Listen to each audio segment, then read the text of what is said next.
coparticipación y en la proporción en que los impuestos son coparticipados están establecidos en las mismas leyes.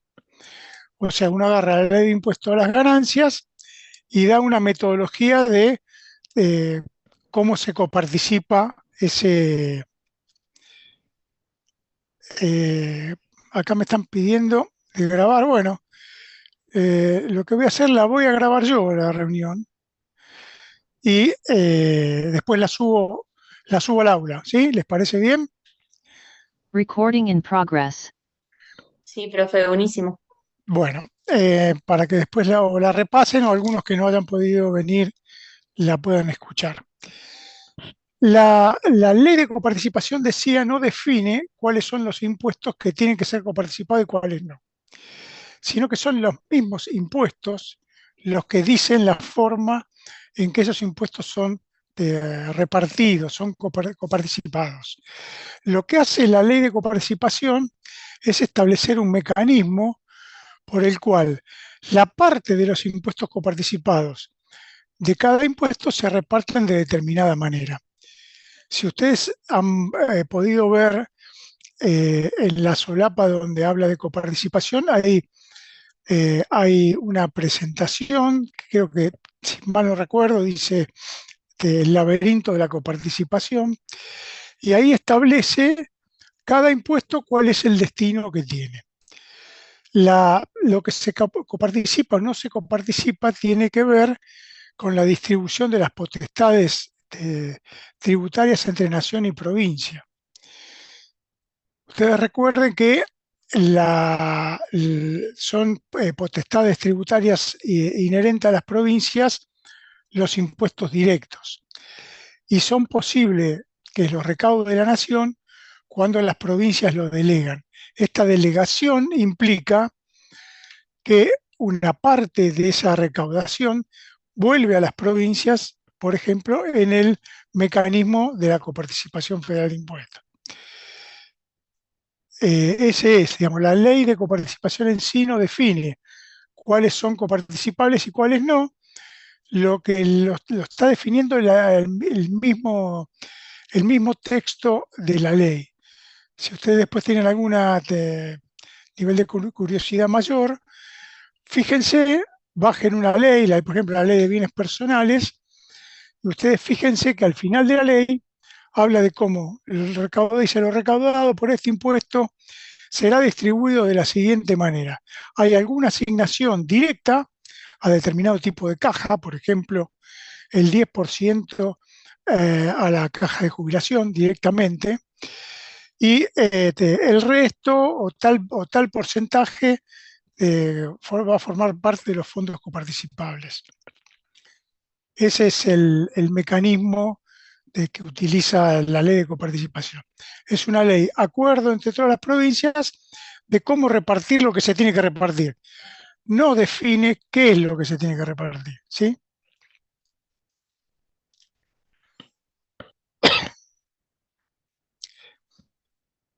Después me preguntaste sobre el tema del derecho imponible. Sí. Bueno, acá el hecho imponible, vamos a arrancar un poquito más atrás. La, este, el tributo, el tributo es una relación jurídica. Es una relación jurídica que une dos partes. Une una parte activa, que es el que cobra, el Estado nacional o provincial, una parte pasiva, que es la parte que paga, el contribuyente. El motivo de esa relación, que es el pago de una suma de dinero, que nosotros conocemos como impuesto, o como tributo, para ser más preciso. Y después, lo que está definida en cada una de las leyes, en este caso de los impuestos, es un hecho imponible. ¿Qué significa este hecho imponible? Significa un marco teórico donde tienen que suceder determinadas circunstancias. ¿Para qué? Para que nazca esa obligación, para que de pronto haya alguien que tenga que pagarle a un otro una suma de dinero. para que eso suceda, tiene que ocurrir determinados hechos en la realidad que son descriptos en el hecho imponible. El hecho imponible de los impuestos lo que describe son las características que tiene que tener ese contribuyente, lo, lo que tiene que realizar o lo que tiene que poseer para que eh, se pueda inferir que ese contribuyente tiene capacidad para pagar un impuesto. O sea, para que se Entonces, pueda verificar que está en condiciones de pagar un impuesto. exactamente. Profe, Ese, diga, eso tiene que ver con el derecho subjetivo, ¿no? el, el derecho subjetivo es el derecho de los sujetos, digamos. De- la, la relación jurídico-tributaria es una relación de derecho y no es una relación de poder, digamos. No es que arbitrariamente la administración pública establece una obligación de que alguien le pague a otra persona algo, sino que hay una ley que dice que si este contribuyente cumple con determinadas características y realiza determinados actos económicos o demuestra poseer determinada capacidad económica, entonces surge esa obligación. Esa obligación, esa relación entre, entre esas dos personas está regulada por la ley. Sí, hay un derecho subjetivo de cada una de las partes que integran esa relación. El derecho, derechos y obligaciones. El derecho de no pagar más de lo que corresponde, por ejemplo, o el derecho de que no se me pida a mí pagar algo que no corresponde con la ley, y la obligación de pagarlo si digamos, cumplo con los requisitos que la ley dice. Pues imagínate que una ley es un marco jurídico que está elaborado y sancionado digamos, en un acuerdo con las cámaras de diputados y senadores, donde está representada la totalidad del espectro político de un país. O sea que eso, si eso sale de ahí, es porque tiene cierto consenso de que eso es razonable. Entonces, es una ley, se establece esa ley es obligatorio cumplir la ley, digamos. Pero si no hubiese esa ley, nadie podría pedirnos a nosotros pagar ningún tipo de tributo si no está en una ley. Porque por eso aparece el principio de que no hay tributo sin ley, digamos, ¿no? Pero ese marco jurídico, Profe, sí, disculpe, me parece que lo que decía Facundo, si mal no me equivoco, es el aspecto objetivo, que tiene que poseer un patrimonio, un bien. claro. Ahora vamos a desmenuzar un poquito el hecho imponible. Estoy tratando de que quede el concepto de lo que se refiere al hecho imponible como el hecho disparador, el derecho que genera esa relación. Y ahora vamos a hablar específicamente de qué es lo que contiene ese hecho imponible. Porque cuando ustedes leen el texto, dice que es un hecho complejo, un hecho abstracto. Sí, es verdad, es un hecho abstracto porque es un hecho teórico. No, digamos, no es un hecho que se puede verificar o no, es abstracto. Y es complejo porque incluye una serie de características y de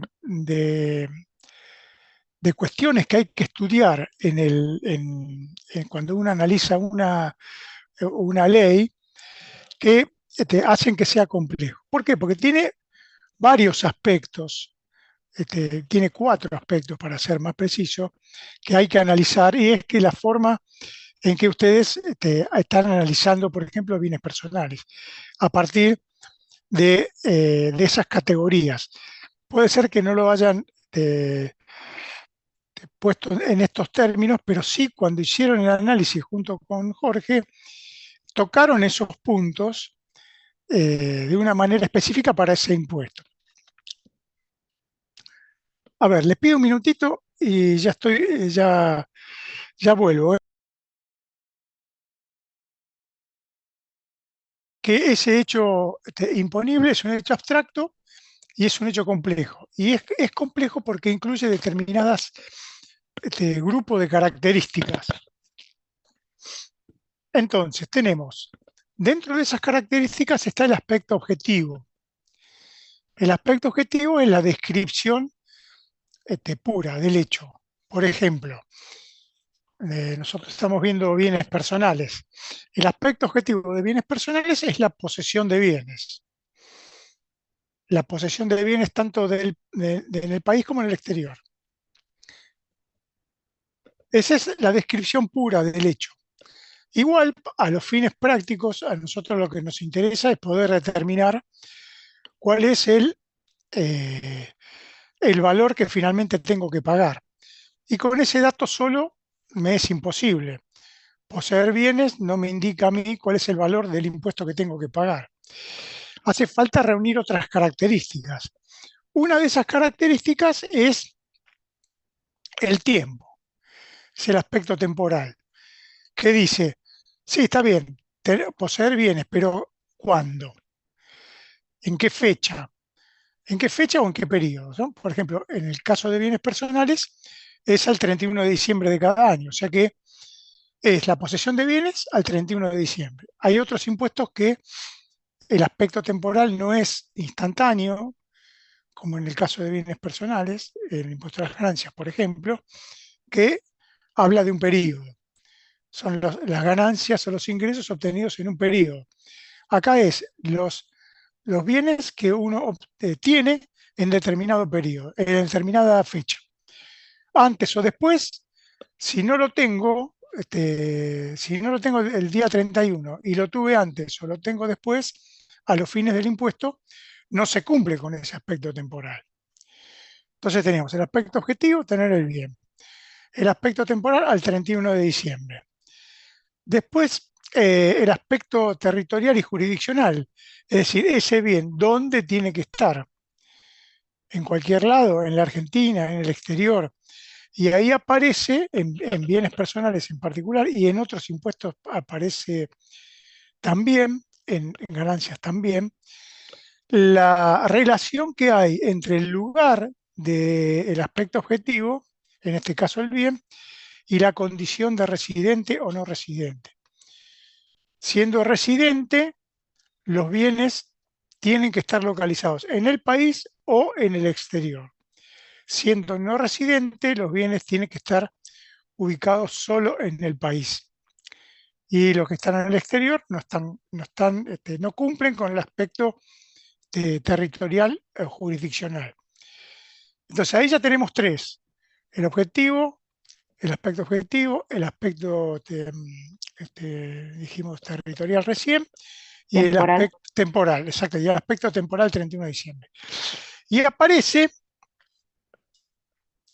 un concepto que es la valorización del hecho imponible, que se llama base imponible, que es la forma, la ley tiene que determinar la forma en que ese aspecto objetivo que está en la República Argentina o en el exterior, depende de cuál sea mi condición de residente o no, que tiene que ser al 31 de diciembre, cómo debe ser valorizado. Entonces ahí aparecen, por ejemplo, en bienes personales, las normas de valorización de los diferentes tipos de bienes o de créditos o de derechos. Cómo tiene que valorizarse un inmueble, en el país o en el exterior, con qué metodología tengo que hacerlo.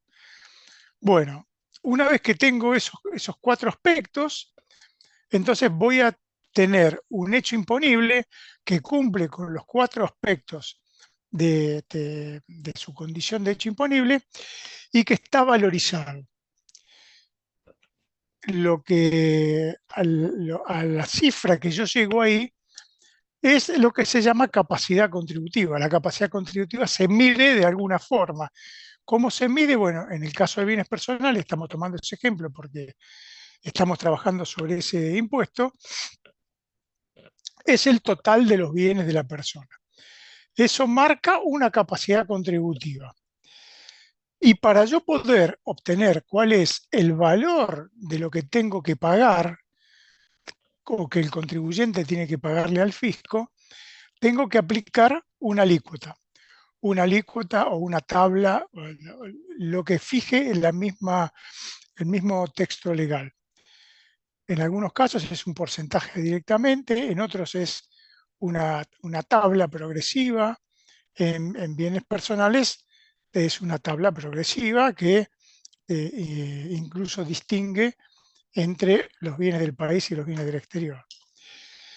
Por eso es un hecho, el hecho imponible es un hecho complejo, porque requiere de una serie de análisis para que nosotros podamos asegurar de que el hecho imponible se cumplió. Tiene que cumplir con todas esas características. ¿Por qué tenemos que saber si se cumplió o no se cumplió?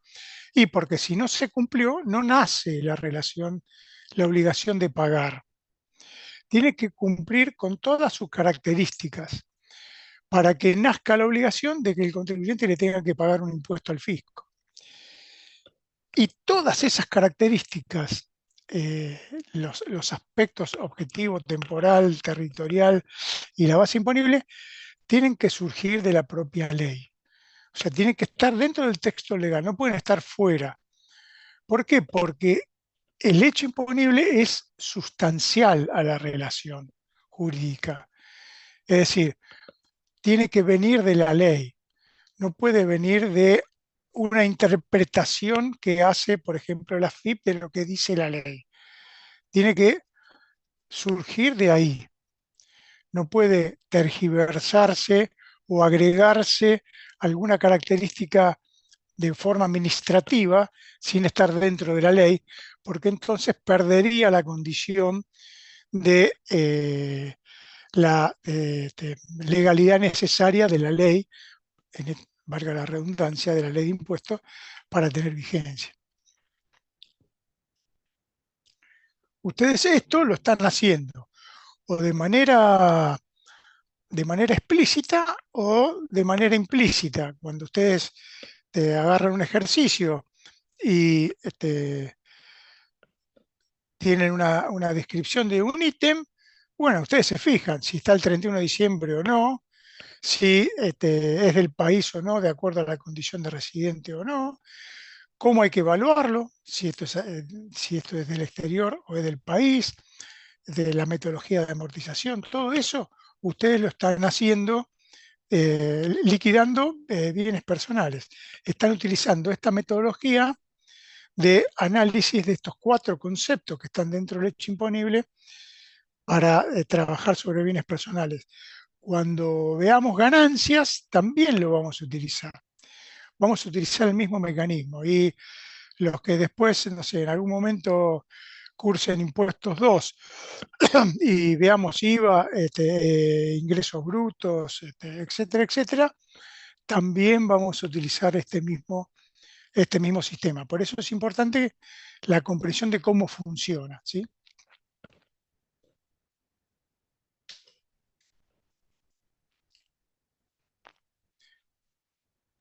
Perfecto, profe, me quedó más claro ahora. Gracias. Sí, es un concepto, no es un concepto sencillo, pero es un concepto importante y que parte aguas, porque cuando uno lee un texto legal, es imposible leerlo como si fuera una novela, digamos.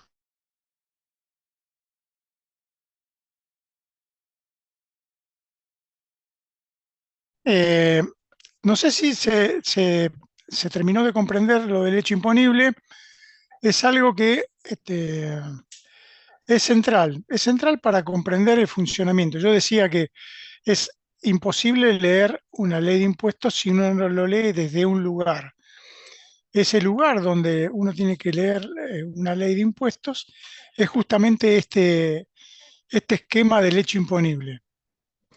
Porque en las leyes de impuestos, si uno tiene la curiosidad, agarra cualquier ley de impuestos y empieza a leer, estos aspectos, estos 4 aspectos, están como desparramados dentro del texto. No es que hay un capítulo que dice y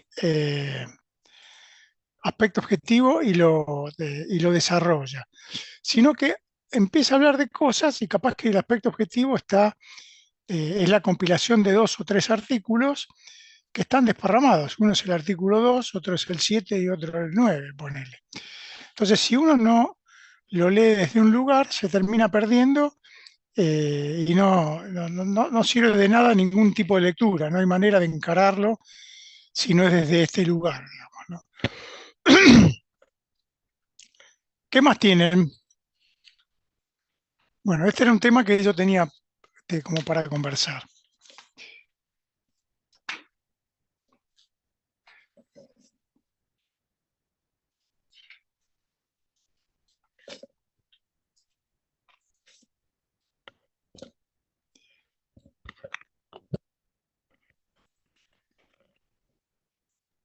Profe, lo de rentas ganadas y no ganadas, porque Bien, si por ahí los chicos todavía están buscando qué pregunta.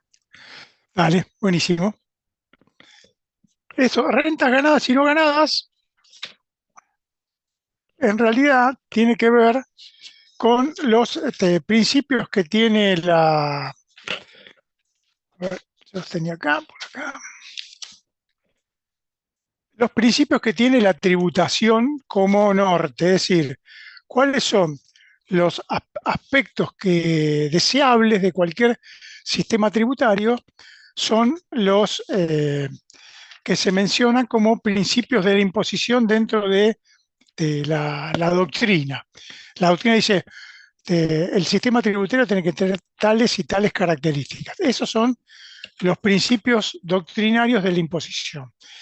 Dentro de uno de los principios, yo diría que es uno de los principios más importantes, es la distinción entre rentas ganadas y no ganadas.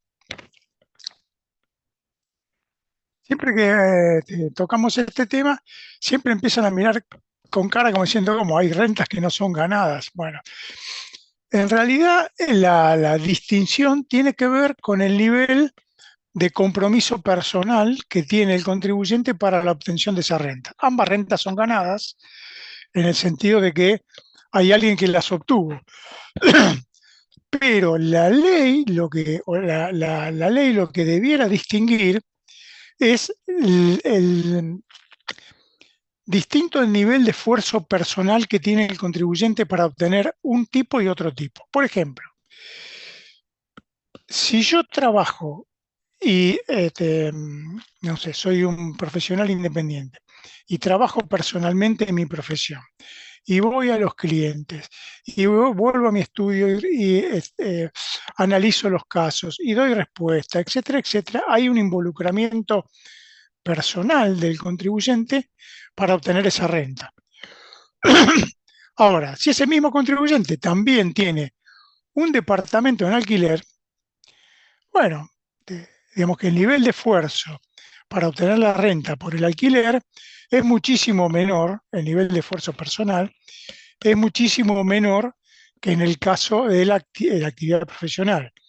Entonces, la ley lo que dice es, señores, cuando ustedes diseñen un impuesto que tenga que ver con las rentas, distingan entre los diferentes tipos de renta. Aquellas rentas donde el contribuyente se involucró personalmente para obtenerlas, hizo un esfuerzo personal, vamos a llamarlas rentas ganadas. Y a esas rentas no las vamos a castigar tanto. Es decir, va a haber una serie de rentas que van a estar grabadas en menor cuantía que las rentas en las cuales el contribuyente no hizo ningún esfuerzo o hizo muy poco esfuerzo personal para obtenerla. Entonces, en ese caso, se pueden grabar un poco más. Es decir, se pueden grabar, a ponerle a una tasa más alta. Es como Entonces, decir que tienen más capacidad contributiva, es tienen un poco como, más de ingreso. sí, en realidad lo que denota eso es que para el contribuyente el esfuerzo de haber obtenido una renta es muy distinto al esfuerzo de haber obtenido otra. Y consecuentemente, si el esfuerzo es menor, el valor es menor. Entonces, lo que tiene mucho valor para el contribuyente, eh, porque se involucró personalmente en obtenerla, la ley lo que debiera es no gravarlo tanto, porque el tipo se arremangó y la remó él solo o la remó de manera personal.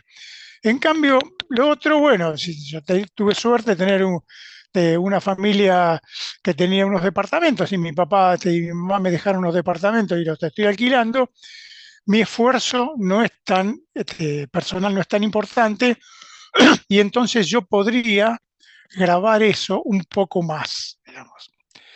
Entonces, en el diseño de los impuestos debería contemplarse esa situación. De hecho, en el impuesto a las ganancias, ustedes ya cuando lo veamos se van a dar cuenta, hay un grupo de rentas que son consideradas de rentas ganadas y consecuentemente tienen un nivel de deducción mayor que las otras.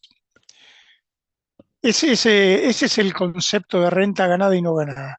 A las rentas ganadas, de tratarlas con más cariño, digamos, sin tanta imposición, y a las rentas no ganadas, a las rentas que vienen, por ejemplo, por la colocación de un capital, etcétera, etcétera, y a esas se pueden grabar un poco más, digamos. Ese es el concepto de rentas ganadas y no ganadas. Otro concepto que es importante es el de economía o beneficio, que es algo que también Justo le iba a preguntar eso, profe. que aparte es una clásica de pregunta, es una clásica pregunta de examen también, así que vas teniéndolo en cuenta. El principio de economía o beneficio tiene que ver con la forma en que se diseñan los impuestos. ¿Qué significa esto? Significa que si yo diseño un impuesto de manera tal de que sea fácil de liquidar, que no genere, digamos, ningún gasto adicional para poder cumplir con mi obligación, ese es un impuesto económico o beneficioso, digamos, entre comillas. Yo me gusta más referirme económico porque lo representa mejor. ¿Qué significa? Que yo no tengo que pagar un contador, que tener un sistema de registración especial para poder sacar los valores de las bases imponibles, que, puedo utilizar mi mismo sistema de facturación para poder obtener los valores. Si yo la complico, cuanto más la complique, más gastos va a haber alrededor de cumplir esa obligación, aparte de la obligación siempre la tengo que pagar. En un caso voy a tener que pagar otra serie de gastos que van a ser mucho más antieconómicos, digamos, el impuesto. A veces sucede que para cumplir con una obligación tributaria, el gasto necesario para poder obtener cuánto es lo que tengo que pagar es mayor que lo que tengo que pagar. A veces termina sucediendo esas paradojas, ¿no? Donde es tan poco económico eh, poder calcular el impuesto de manera fehaciente que resulta más caro que el propio impuesto. Bueno, lo que dice la doctrina es que si yo diseño un impuesto, bueno, ese impuesto tiene que ser económico, tiene que ser fácil de liquidar, no tengo que tener demasiados gastos adicionales para poder cumplir. En, eh, antes de continuar, en cualquier momento se corta, vamos a tener un delay de 5 minutos y nos vamos a volver a conectar con el mismo link, ¿sí? Digo, por las dudas, tomamos unos mates y después seguimos, dentro de 5 minutos arrancamos de nuevo, pero se va a cortar en cualquier momento. Estos dos principios son principios relevantes de la doctrina, que normalmente no se cumplen. Digamos, en la Argentina hay 100 y pico de impuestos, de los cuales relevantes son 10 o 12.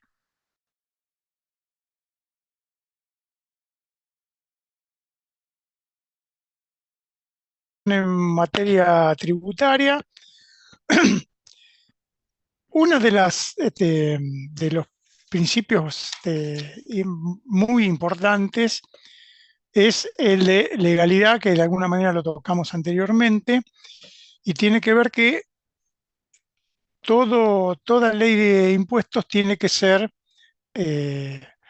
originada en una ley. No hay ninguna posibilidad de que constitucionalmente sea válida un marco impositivo que no surja de una ley.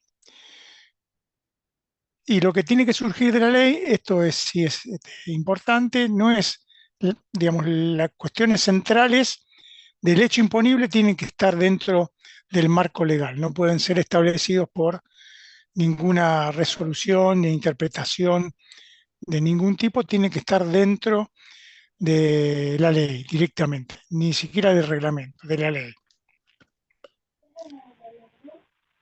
Por ejemplo, un ejemplo de esto ha sido en la época del macrismo, cuando se sancionó la ley de blanqueo, que específicamente la ley específicamente establecía que no era posible que blanquearan los eh, parientes de funcionarios, etcétera, etcétera.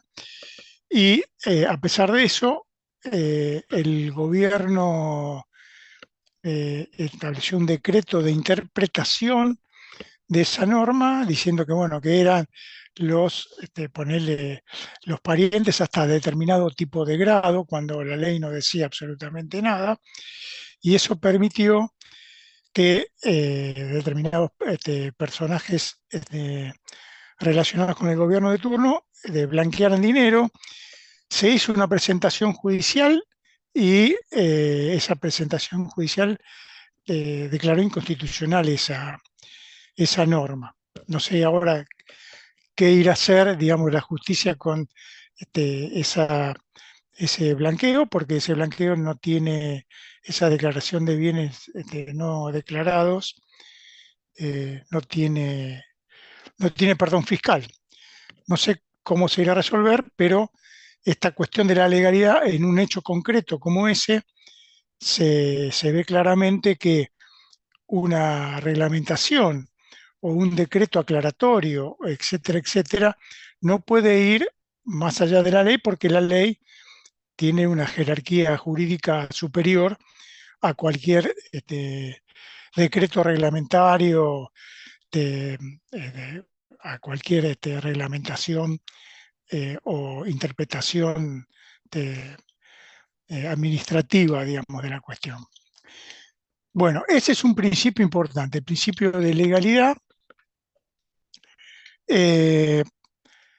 Es central en los impuestos. Y después, digamos, el resto de los principios son fácilmente comprensibles, digamos, no hay demasiada, la sola lectura, digamos, lo hace factible. Aquí lo que hay es un principio que está relacionado con otro concepto, que es el principio de generalidad, que dice que el sistema tributario debe tener impuestos que graven los diferentes tipos de capacidad contributiva. Y ahí aparece un concepto de capacidad contributiva que sí es un concepto importante de la tributación y que tiene que ver con una característica en particular de uno de los tributos más conocidos que tenemos, digamos, ¿no? que existen en el sistema tributario. Por eso nosotros muchas veces utilizamos la tributo e impuesto como si fueran sinónimos, y en realidad no lo son. Desde el punto de vista técnico, no lo son. El tributo es de la familia, digamos, y el impuesto es una de los integrantes de esa familia. Los tributos son tres, hay tres tipos de tributos. Uno es el impuesto, pero no es el único tributo, sino que hay otros tributos, dos tributos más la tasa y las contribuciones. Eso no sé si lo tienen claro, si lo pudieron leer y entender. Habla específicamente de que hay tributos que no están relacionados con la capacidad contributiva. Porque el único impuesto, el único tributo que está relacionado con la capacidad contributiva es el impuesto. ¿Por qué? Porque tanto la tasa como la contribución están relacionados con cierto tipo de prestaciones que el Estado proporciona a sus ciudadanos. La tasa sería el consumo. La, La tasa sería el consumo que tiene el contribuyente. Por ejemplo, la tasa de alumbrado y esas cosas. sí, en realidad la tasa es una remuneración por un servicio que presta el Estado. El Estado presta, por ejemplo, el servicio de alumbrado público y hay una tasa que es el pago por ese servicio. Ese es el concepto de tasa. La tasa está pagando un servicio que el Estado está brindando a los ciudadanos o a algún grupo de ciudadanos. El que no tiene alumbrado público no paga la tasa de alumbrado público. ¿Por qué? Digo, básicamente, digamos, vamos a retomar un poquito más atrás. El Estado presta bienes y servicios públicos. Esos bienes y servicios públicos pueden ser de dos tipos. Pueden ser lo que se denomina bienes o servicios públicos divisibles y bienes y servicios públicos indivisibles. ¿Qué significa esto? Significa que el servicio público divisible, como su nombre lo indica, puede ser, digamos, prestado individualmente a un grupo o a una persona en particular que demande de ese servicio. Por ejemplo, no sé, si me tengo que atender en un hospital, el servicio público de salud es demandado por mí en particular y me es prestado de manera individual. ¿Por qué? Porque ese servicio público es un servicio público divisible. Puede ser demandado por las personas de manera individual. Y puede ser que lo tenga que pagar o no. Digamos, en Argentina todavía no hay que pagarlo. Entonces, es un servicio público divisible, gratuito. O el de educación. Nosotros ustedes están en esta universidad porque han demandado que se les preste el servicio público de educación.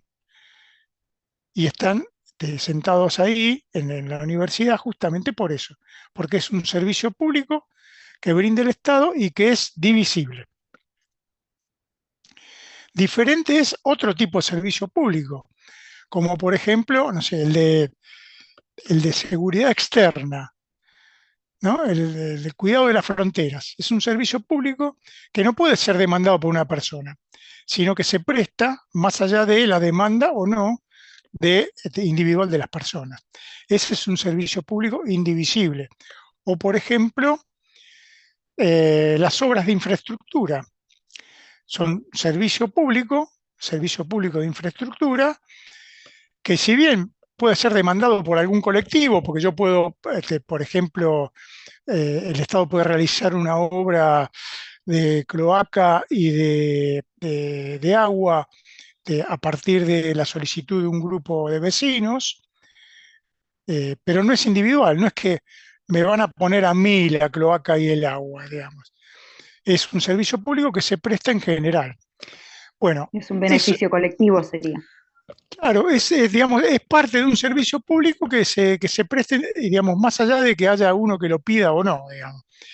Si se decidió, no sé, hacer las cloacas o las calles de un barrio en particular, bueno, más allá de que haya muchos que estén de acuerdo y que hace muchos años que lo estén pidiendo, bueno, se hace como una obra pública independientemente de la demanda. puede ser que algún colectivo, digamos, haya empujado esa obra. Eso sí es posible, pero en realidad es el servicio público de infraestructura el que se está prestando ahí, es un servicio público indivisible. Ahora bien, cuando existe un servicio público divisible, recién vimos un ejemplo de dos servicios públicos divisibles que son gratuitos, pero puede haber algunos por los cuales el contribuyente tenga que pagar. Por ejemplo, el servicio público de justicia es un servicio público divisible y es remunerado. Es decir, si yo tengo un conflicto y lo llevo a la justicia, para poder litigar en la justicia tengo que pagar la tasa de justicia. Bueno, salvo que pruebe que soy indigente y que no puedo pagarlo, entonces puedo litigar de manera gratuita, sin pagar la tasa. Pero lo habitual es que haya que pagar una tasa, un porcentaje de lo que está en discusión.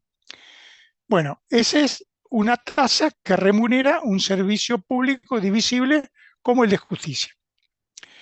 O bien, como estos otros dos casos que vimos, que por lo menos hasta ahora es gratuito. Iremos más adelante qué irá a pasar. En el próximo capítulo, profe. Claro, iremos a ver qué sucede. Esperemos que no, pero bueno.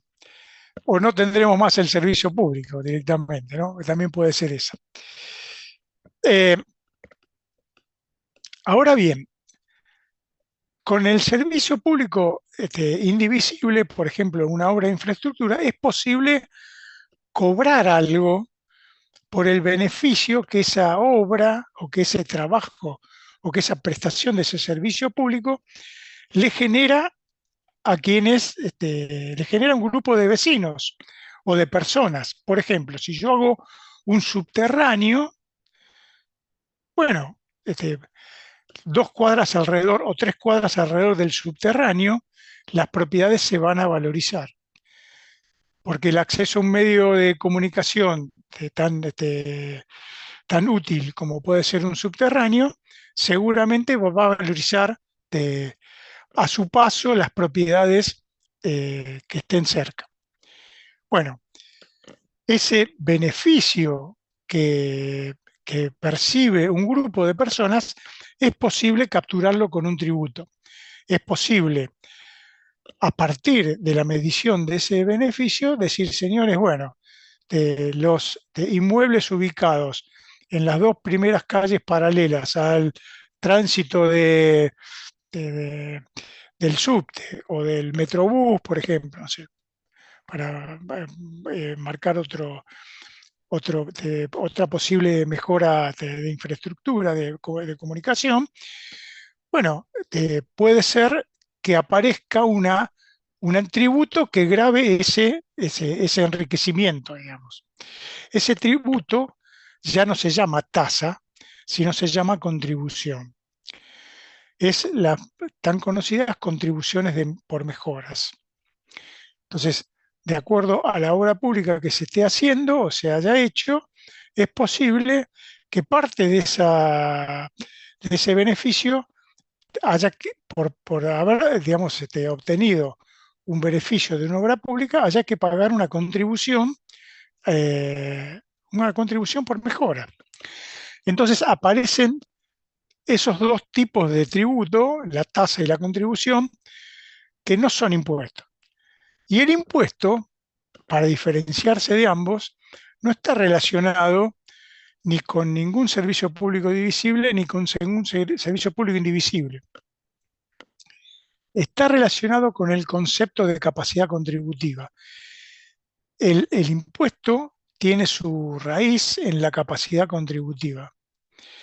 Y este concepto de capacidad contributiva no tiene nada que ver con haber recibido ni ningún beneficio ni ningún servicio público por parte del Estado, sino que tiene que ver con que la capacidad contributiva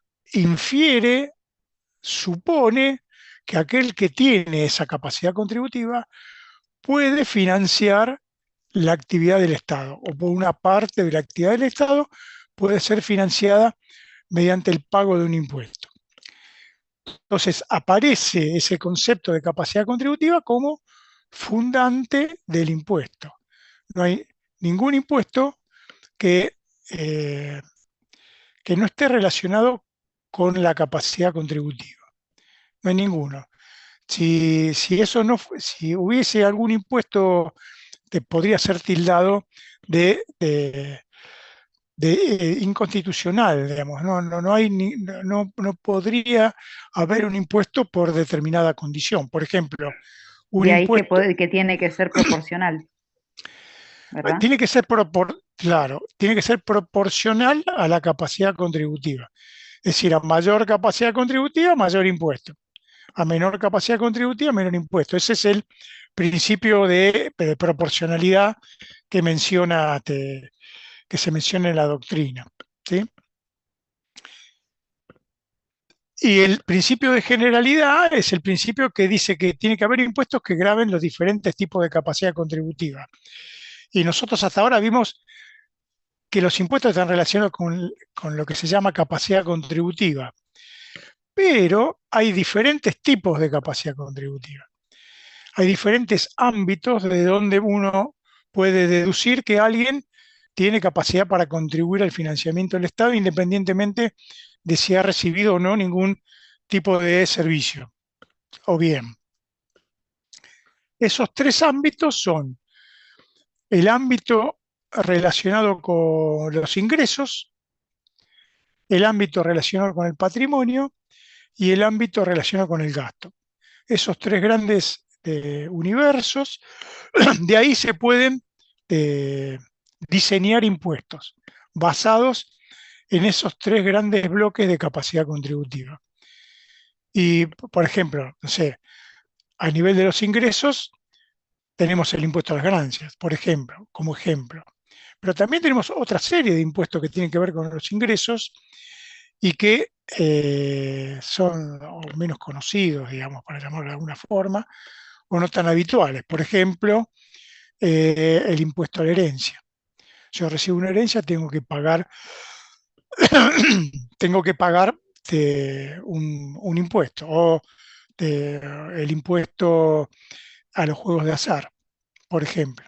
Son impuestos a los ingresos, al igual que el impuesto a las ganancias, con la diferencia de que el impuesto a las ganancias está diseñado para gravar todos los ingresos de una persona. En cambio, por ejemplo, los otros dos que mencionamos, el de la herencia y el de los juegos de azar, lo que hacen es considerar capacidad contributiva solo una parte de los ingresos, un tipo de ingresos. Y lo mismo sucede con, por ejemplo, el impuesto al patrimonio. Hay bienes personales, estamos viendo bienes personales, es un impuesto que grava la capacidad contributiva relacionada con el patrimonio. Y también hay otros, qué sé yo, el impuesto a las patentes, el impuesto inmobiliario. Esos son impuestos que gravan también capacidad contributiva relacionada con el patrimonio, pero de la misma manera que en ganancias, a diferencia de bienes personales, en patrimonio, en bienes personales se grava la totalidad del patrimonio, o una buena parte, digamos. Y en cambio, en patentes se grava un bien, digamos, un auto, de a uno, digamos. Y en el impuesto, en la capacidad contributiva relacionada al gasto, ahí no hay en el mundo antecedentes de algún impuesto que grave la totalidad de los gastos de una persona que obtenga la capacidad contributiva de alguien a partir de cuánto gastó en un periodo. Sí existen, digamos, de manera parcial. El IVA es un típico impuesto al gasto, pero hay otros, hay un montón de impuestos relacionados con el gasto que no son globales, porque no existe, pero sí que están por todos lados, ¿no? El impuesto al cigarrillo, el impuesto a las naftas, el impuesto a los ingresos brutos, están metidos en todos lados los impuestos al gasto. Dicho esto, aquí lo que debemos hacer un señalamiento es que en la doctrina los impuestos que graban capacidad contributiva global, por ejemplo, el impuesto a las ganancias o bienes personales, se llaman impuestos directos. Y los que graban capacidad contributiva parcial, no sé, por ejemplo, dijimos el ingreso por ingreso de bienes de herencia, el, este, el, El de los juegos de azar. el de los juegos de azar, el de patentes, el de inmobiliario, se denominan impuestos indirectos. ¿Por qué esta distinción hay que señalarla? Porque cuando lean la distribución de las potestades constitucionales en los impuestos, van a ver que hay una distinción. Y dice, y los impuestos directos se los puede gravar fulano o mengano, los indirectos de manera indistinta. O sea que cuando ustedes vean que están hablando de impuestos directos, van a tener que inferir que se trata de impuestos que graban capacidad contributiva global. Constitucionalmente, la ley dice, la Constitución dice, los impuestos directos pueden grabarse de manera exclusiva por las provincias. O sea que, por ejemplo, el impuesto a las ganancias o el impuesto a los bienes personales son impuestos originarios de las provincias. Pero si bien son originarios de las provincias, su recaudación puede ser delegada a la nación en determinadas circunstancias. La Constitución habla de emergencia por un periodo de tiempo determinado. Pueden delegarse hacia la nación. Lo que ha sucedido es que las provincias han delegado la recaudación de los impuestos directos a la nación por una cuestión de simpleza recaudatoria. Normalmente son impuestos más complejos y no todas las direcciones provinciales tienen la capacidad como para controlar que ese pago sea correcto en cada una de las jurisdicciones. Entonces, como es un impuesto global que grava o la totalidad de los bienes o la totalidad de los ingresos de un contribuyente, es razonable que lo haga la nación. ¿Y qué es lo que hace la nación con lo que recauda? Una parte se lo queda y otra parte lo coparticipa. Y ahí enganchamos con lo que empezamos a hablar al principio de la reunión. La Constitución dice eso, impuestos directos originarios de la provincia y la nación los puede recaudar a partir de una delegación temporal y en casos de emergencia. La emergencia en la Argentina es algo que viene desde hace 50 años, o sea que cada 10 años, que es el tiempo de la delegación de la recaudación de estos impuestos, se ha ido renovando. Se renovó eso, a cada 10 años se renueva. Y después dice, los impuestos indirectos, es decir, los impuestos que graban capacidad contributiva parcial, pueden ser impuestos de manera indistinta entre nación y provincia. O sea que no hay ningún impedimento constitucional para que las jurisdicciones nacional o provincial hagan con los impuestos indirectos lo que quieran. Normalmente hay cierto nivel de racionalidad, hasta cierto punto, digamos, y tratan de no hacer impuestos iguales en la provincia y en la nación. En algunos casos les sale bien, en algunos casos no les sale tan bien. Por ejemplo, el impuesto al valor agregado, que es un impuesto indirecto porque grava de a uno los consumos, lo cobra la nación, y el impuesto sobre los ingresos brutos, que tiene prácticamente la misma base imponible, lo grava las provincias. Es como si hubiese dos impuestos que te gravan el mismo consumo. Bueno, no hay ninguna impedimento constitucional para que esto sea así, porque ambas jurisdicciones pueden establecer impuestos indirectos.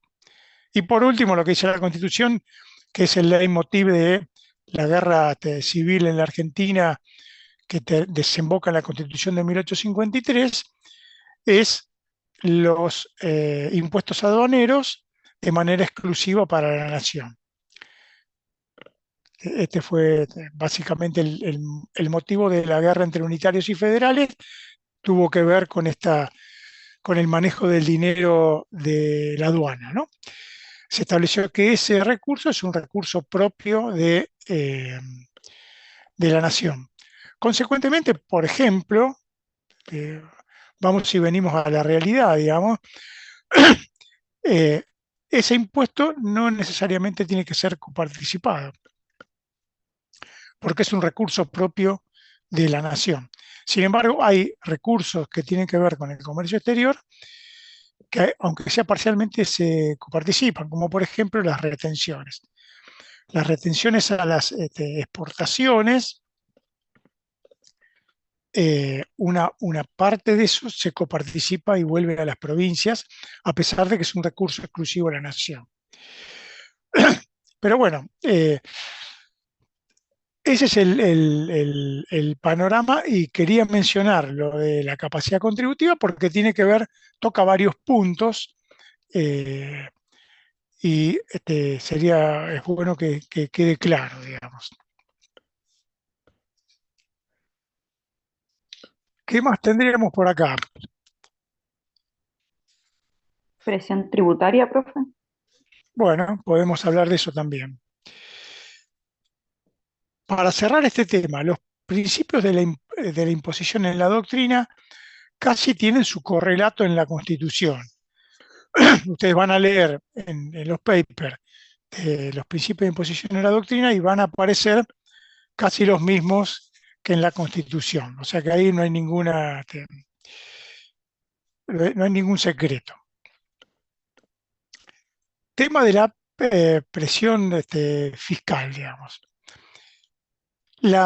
Eh, todo lo que recauda un sistema tributario en un país determinado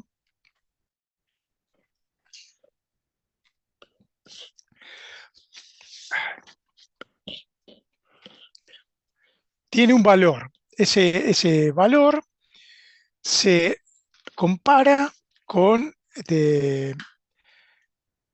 se compara o se relaciona con el total del PBI de un país. ¿Qué es lo que va a dar este índice, digamos? La división entre el total de lo recaudado y el total del Producto Bruto Interno generado en un país va a dar la proporción de lo que el Estado se queda de la producción de la riqueza de un país. El Estado, estoy hablando del Estado en todos sus niveles, ¿no? Porque una parte de eso se coparticipa, o sea que en realidad no es el Estado nacional solamente. A veces uno, cuando habla de Estado, enseguida linkea con el Estado nacional. Esto no se lo queda el Estado nacional. El Estado nacional se queda solo una parte, el resto se coparticipa. Pero esa relación entre el total recaudado y el PBI es lo que se denomina presión tributaria. En realidad se denomina presión tributaria efectiva. Es la presión digamos, que ha sufrido la economía de un país en términos de tributación en un periodo determinado, un año.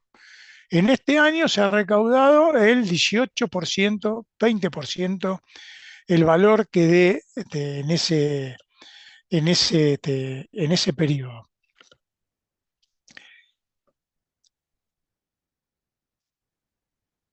Ese es el concepto de presión tributaria efectiva. Hay otros conceptos de presión tributaria que son muy interesantes de pensarlo, ¿no? Por ejemplo, hay un concepto que es el de presión tributaria en vez de efectiva, que es decir, la efectivamente soportada, es la teórica, la presión tributaria teórica. ¿Qué sería la presión tributaria teórica? La presión tributaria teórica sería cuánto recaudaría un Estado si todos los que tienen que pagar los impuestos correspondientes lo pagaran de manera correcta, en tiempo y forma y digamos, sin reducir ni evadir ni escabullir Sin hacerse los ningún pago. sonsos. Exactamente, que todo el mundo pagara lo que corresponde según el marco legal.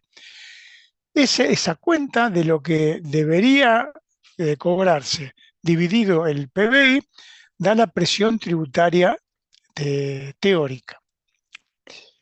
La diferencia entre ambas presiones, entre la presión tributaria teórica, es decir, el potencial de recaudación versus lo que realmente recaudé, la presión tributaria efectiva, me va a dar un desvío. Ese valor de desvío es lo que se denomina incumplimiento, digamos. Algunas evasión es como un poco fuerte el término. Digo incumplimiento, porque puede haber gente que no cumpla pero que no evada, ¿no? Pero es el incumplimiento tributario. O sea que muchas veces uno podría, en base a ese cálculo, saber de cuál es el valor de lo que está en la calle, digamos, sin pagar. Uno podría establecer, bueno, que en realidad más allá de la presión tributaria teórica hay un margen que nunca se recauda, pero bueno, ¿qué es lo que se podría recaudar si el resto de los mortales pagara todo lo que tiene que pagar? ¿No? Este es un esquema de análisis bastante interesante. El tema de la presión tributaria, lo que no es solo el valor, para llamarlo alguna vez, el valor absoluto lo que importa, porque no es lo mismo cuando cuando hay un pueblo que financia el funcionamiento del Estado o una parte del funcionamiento del Estado a partir de sus impuestos, no es lo mismo quién es el que paga. Entonces, no es lo mismo si pagamos todos por igual, independientemente de cuál es el nivel de nuestros ingresos. Paolo Roca paga lo mismo que Guillermo Capuzzelli. No es lo mismo eso que si Paolo Roca paga, no sé, 50.000 veces más de lo que paga Guillermo Capuzzelli para soportar la financiación del Estado. O hay alguno que ni siquiera tiene que pagar nada porque no,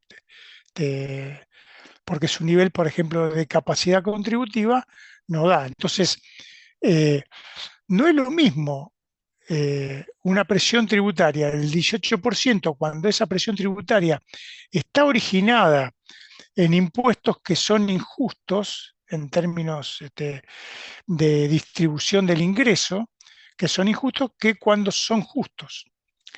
Entonces, no solo tiene que ver, no solo es preocupante o puede ser preocupante el nivel de presión tributaria, el volumen, 18, 20, 30, el número que sea, sino de dónde se obtienen esos recursos. ¿Quiénes son los que tienen que meter la mano en el bolsillo para formar esos recursos? Entonces, lo que hay que ver cuando uno analiza esta cuestión es cómo se compone esa recaudación, de qué impuestos se componen y qué características tienen esos impuestos. Porque si yo la mitad de lo que recaudo, lo recaudo, por ejemplo, con origen en el IVA, bueno, mi sistema tributario es un sistema tributario regresivo, porque el IVA es un impuesto netamente regresivo. Todos pagamos el mismo valor. Si compramos 2 litros de leche, el valor del IVA que pago yo es el mismo que el que paga Paolo Roca. Entonces es regresivo, no hay ninguna duda que es regresivo. Que si, por ejemplo, en vez de el 50% de la recaudación lo aporta el IVA, que si el 50% de la recaudación lo aporta ganancias de personas humanas, que es un impuesto que tiene características progresivas porque aplica alícuotas progresivas. O en el caso de bienes personales, digamos. Si bienes personales tuvieran una injerencia importante dentro de la presión tributaria sería bastante, bastante a favor de una mejora en la calidad del sistema tributario. Es insignificante, ¿no? Llega al 1% con mucha suerte, o al 0,75. Pero por eso, no es solo el valor absoluto de la presión, sino quiénes son los que están soportando verdaderamente ese valor. Y acá aparece un tema que me parece muy interesante, que tiene que ver con, eh, con uno de los efectos más, más importantes que tienen, efectos económicos más importantes que tienen los impuestos, que es el efecto de traslación, que es el efecto por el cual hay un contribuyente que no paga, eh, digamos, lo paga, pero no lo soporta económicamente. ¿Por qué? Porque lo traslada hacia otra persona. Ahí aparecen dos tipos de sujeto. El sujeto de derecho, que significa el que está mencionado en la ley como contribuyente, y el sujeto de hecho, que es el que soporta económicamente el pago del impuesto. Típico en el IVA, digamos. Aquellos que compran los productos son los que en realidad están soportando económicamente el pago del IVA. El pago del IVA lo hace el comerciante, sí, pero lo hace con la plata del cliente, no lo hace con su, no lo hace con su plata, ¿sí? Esto es un tema importante porque muchas veces uno escucha la presión tributaria, la presión tributaria, la presión tributaria. La presión tributaria en la Argentina es soportada básicamente por la gente. ¿Por qué? Porque los impuestos se trasladan. Cuando un empresario lo que dice es, hay mucha presión tributaria, hay que bajar la presión tributaria, él no está pensando en bajar los precios, porque toda esa presión tributaria que recibe él está en el precio de su producto. Si los impuestos bajan, los precios no van a bajar y él va a pagar menos impuestos. Consecuentemente, lo que está haciendo es mejorando su rentabilidad. Cuando alguien dice hay que bajar los impuestos y es un empresario, lo que está diciendo hay que mejorar mi rentabilidad. Es un tema que me parece interesante relacionado con el PBI, ¿no? Eh, con el PBI, con la presión tributaria efectiva, la presión tributaria teórica, la diferencia que hay entre ambos tipos de presiones que tienen que ver con el cumplimiento, el, eh, el efecto concreto que tiene en la distribución del ingreso, la forma en que recauda un sistema tributario, las características de los propios impuestos que integran ese sistema tributario es sumamente importante porque eso define quién es el que está soportando el financiamiento, una parte del financiamiento del Estado. Este efecto que tiene, este efecto característico de traslación de los impuestos hacia el eslabón más pequeño de la cadena, que es el consumidor final, en casi todos los casos se traslada hacia el precio. O sea que dentro del precio que nosotros estamos pagando por las cosas, no solo está ingresos brutos, IVA, que son los más conocidos, sino que también hay formas de trasladar, de estimar, por ejemplo, el impuesto a las ganancias que tienen que pagar las empresas, se estiman y se ponen en un porcentaje. No será exacto, pero hay una parte de ese valor de los productos que venden las empresas que representa el pago del impuesto a las ganancias, por ejemplo, de la misma sociedad. Y, por supuesto, el resto de los pagos, ¿no? Si tienen que pagar, por ejemplo, impuesto de inmobiliario correspondiente a una nave industrial, bueno, el valor de ese impuesto está puesto en una parte del precio de sus productos. Eso funciona de esa manera y en última instancia estamos nosotros terminando pagando la totalidad de los impuestos del sistema tributario. Y yo quería señalar esto porque hay un montón de artículos que habla de la cantidad de impuestos, de la cantidad de la presión tributaria, y se, este, se rasgan la ropa, las vestiduras, hablando muy mal del sistema tributario argentino, cosa que está bien, pero lo que no hablan es cuáles son los intereses que defienden esos discursos. Porque si el discurso tiene que ver con una disminución de la presión tributaria y la presión tributaria está dentro del precio y los precios no se modifican, lo único que se está mejorando no es lo que va a pagar la gente. No es que yo quite una parte del impuesto al valor agregado como ha sucedido y los precios bajan el 21%. No, eso no es así. Lo que automáticamente sucede es que como los precios no bajan y el comerciante no tiene una parte de ese precio de venta que devolvérselo al fisco, se lo queda a él. Y directamente lo que se produce es una mejora de su rentabilidad. Y esto no es algo teórico, es algo que ha sucedido. En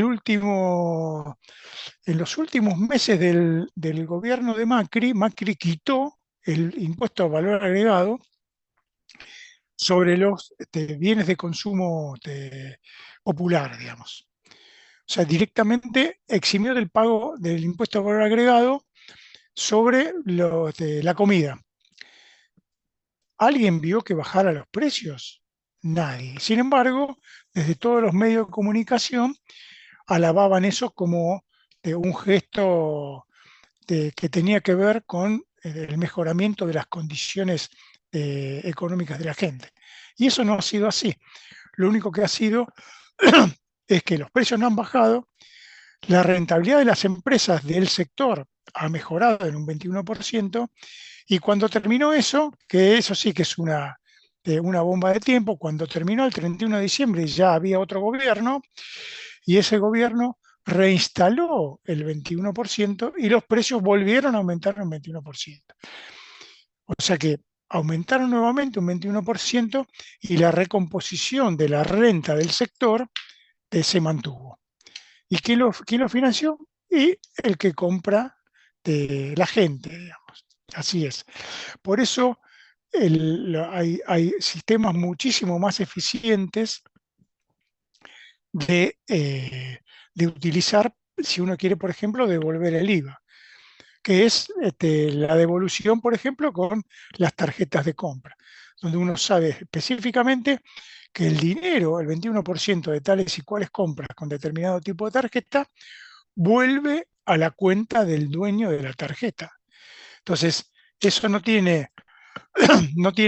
hay ninguna duda que el beneficiario directo de esa baja de impuestos es el consumidor. Pero bueno, todas estas cosas tienen que ver con la tributación y tienen que ver con la posibilidad de tener una mirada un poco más amplia sobre todo lo que nos vende, digamos, el sistema de información del cual nosotros brevamos todo el tiempo, de la televisión, desde desde TikTok, pasando por Instagram, etcétera, etcétera.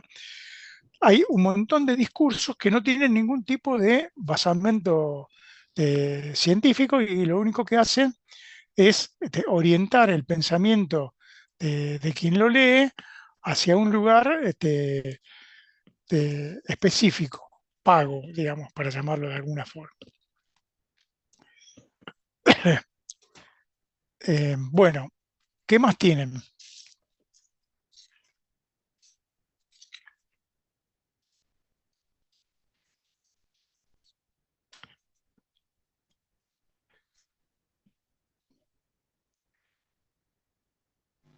Profe, una Diga, consulta. sí, En la primer solapa, la parte que inicia con finanzas públicas, ¿va al sí. parcial o es a modo de introductorio?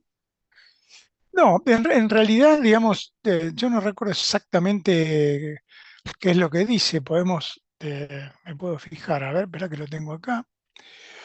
Sí, arranca hablando cómo se inicia el gasto, de dónde viene. Sí, eso en realidad está bueno como concepto. A ver, acá estamos acá. ¿En dónde? En derecho tributario, ahí dice finanzas públicas y la tributación. Claro. Me parece que está bueno el panorama que da, digamos, el pequeño artículo ese de ahí, porque viste que digamos que la tributación es una parte del fenómeno que tiene que ver con los ingresos de la finanza pública. Es solo una partecita de cómo se financia el Estado. Hay otra serie de conceptos de financiación y todo eso, digamos, tiene la contracara de eso, es el gasto. El gasto. Los bienes y servicios públicos que se enganchan con esta cuestión que hablamos recién de divisibles e indivisibles, digamos, el funcionamiento del Estado y la relación que hay eh, entre la recaudación y los gastos, es interesante conocerlo para su formación profesional, digamos. Si yo podría preguntar, digamos, cuáles son los principales recursos que tiene el Estado, por ejemplo, para su financiación. Uno es el impuesto, pero después hay otros más, digamos, que también es importante que ustedes lo conozcan. Que cuando se habla, por ejemplo, de que no va a haber más emisión monetaria, bueno, uno tendría que ponerse a pensar cómo hace para bancar los gastos. Si no tiene más emisión monetaria, no puede tomar deuda externa ni deuda interna. Eh, ¿Cómo hace? Y bueno, la única manera, que es lo que está sucediendo ahora, es no gastar.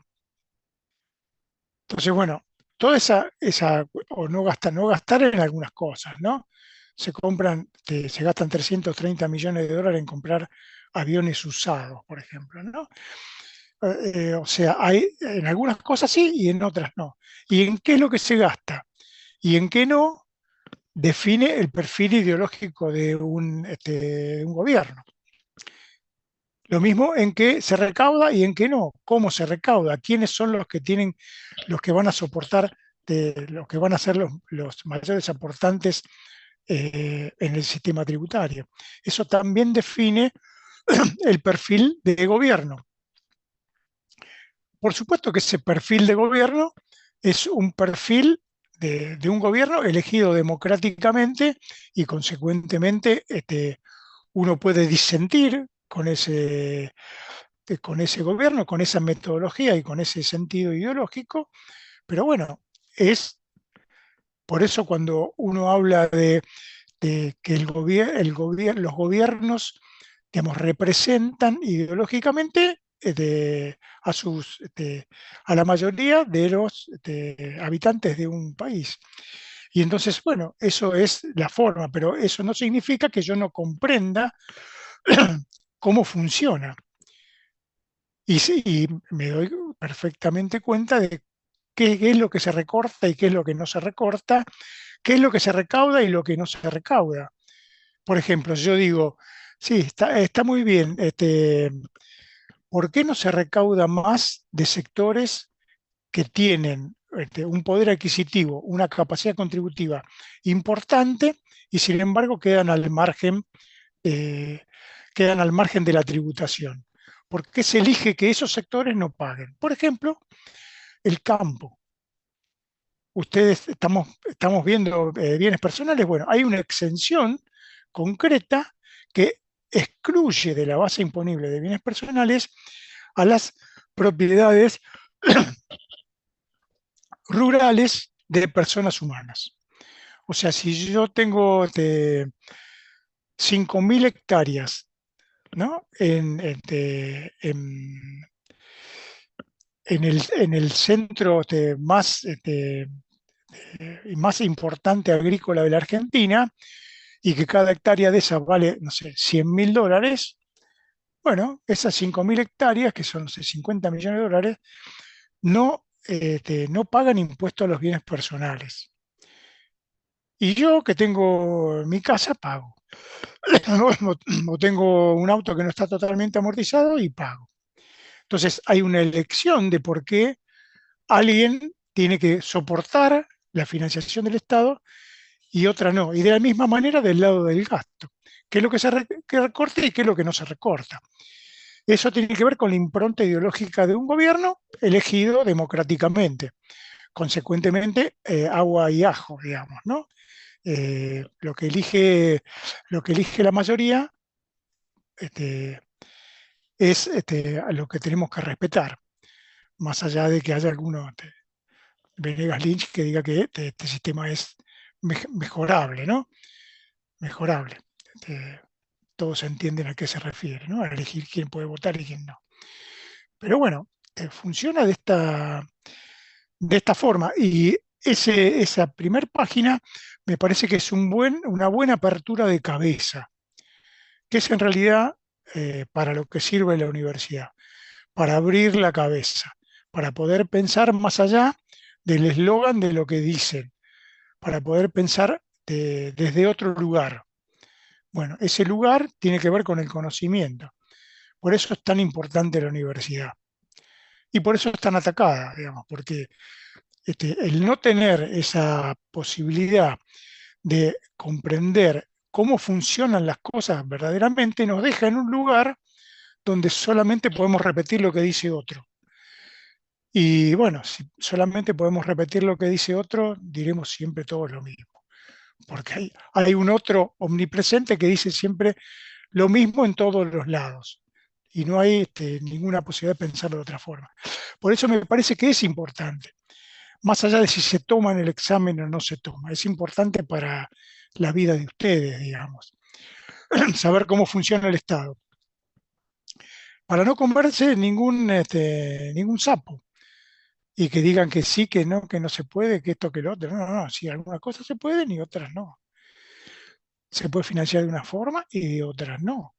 Y es una elección, y esa elección es una elección ideológica.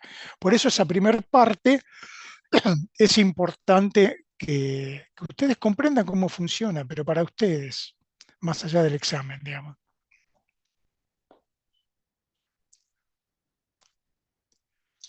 Sí, sí, perfecto, profe. De hecho, hay una parte en la que cuando habla de gasto público toca el tema de que las transferencias también son parte del gasto público y es como que no están como gasto público, pero sí son. Claro que sí son, sí son, por supuesto que sí. Normalmente las transferencias en las sociedades modernas se utilizan para mejorar la distribución del ingreso en todas las sociedades, no es un invento argentino ni latinoamericano, en todos lados, o sea, en todos lados hay subsidios. En países del primer mundo, Alemania subsidia sus servicios públicos, Francia subsidia sus servicios públicos. No estamos hablando, con todo el respeto que me merece, de un país africano. No, estamos hablando del primer mundo. El primer mundo subsidia a sus industrias.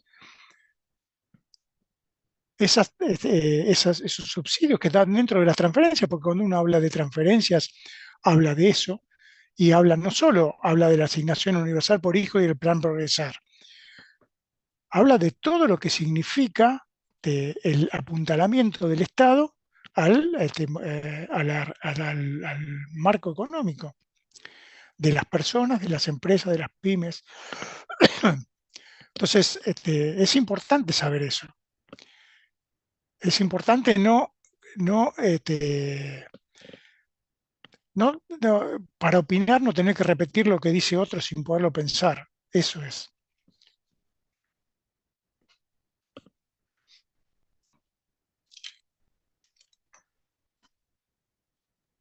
¿Ya tiene fecha de parcial, profe? Puede ser No, que, creo que dijo Jorge, puede ser a fin de mes. puede ser, ahí el que maneja es Jorge. Y con usted, profe, ¿cómo va a ser el parcial teórico? No, va a ser junto con el que tome Jorge, va a haber una partecita teórica. que calculo yo va a ser un multiple choice.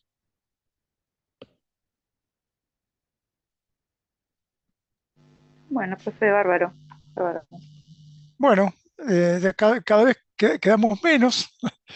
Yo por mi Bueno, parte ya me saqué todas las dudas, tomé todos los apuntes, leí todo, así que bueno, me voy a dedicar a estudiar ahora. bueno, cualquier otra cosa me escriben y me escriben en la pizarra y lo respondo, digamos, ¿sí? Perfecto, Bueno, profe, profe, gracias. Vale, nos vemos entonces. Ahora les subo la clase igual, ¿eh?